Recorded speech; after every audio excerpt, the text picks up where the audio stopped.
अस्सलाम वालेकुम नाज़रीन, आप देख रहे हैं एशियन न्यूज़ HD और मैं हूं मलिक खुर्शीद हसन। इलाकाई खबरों में खबर शामिल करते हैं। विहाड़ी से हमारे नुमाइंदे आमिर रफीक सुल्तानी की रिपोर्ट के मुताबिक विहाड़ी में मंशियात की खरीदो फरोख्त का धंधा अरूज पर, मंशियात फरोश सरेआम कारोबार करने लगे।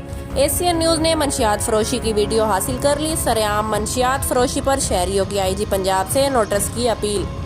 विहाड़ी के इलाका थाना सदर की हदूद 23 WB में मंशियात की खरीदो फरोख्त जारी है। मंशियात फरोश इमरान उर्फ मानू गली में कुर्सी रखकर धड़ल्ले से कारोबार कर रहा है। एशियन न्यूज ने मंशियात की खरीदो फरोख्त की वीडियो हासिल कर ली।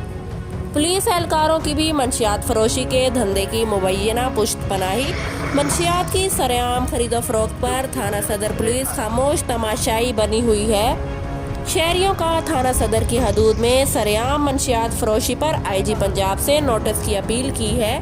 इस हवाले से SHO थाना सदर मार परवेज ने कहा कि वीडियो में मौजूद मंशियात फरोश रिकॉर्ड याफ्ता है, जल्द पकड़ लेंगे जी।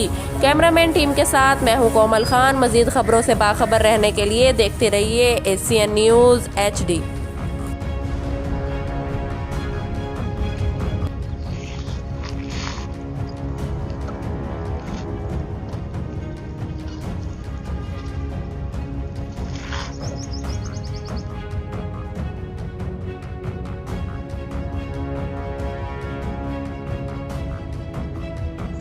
मज़ीद खबरों से बाखबर रहने के लिए देखते रहिए एशियन न्यूज़ HD।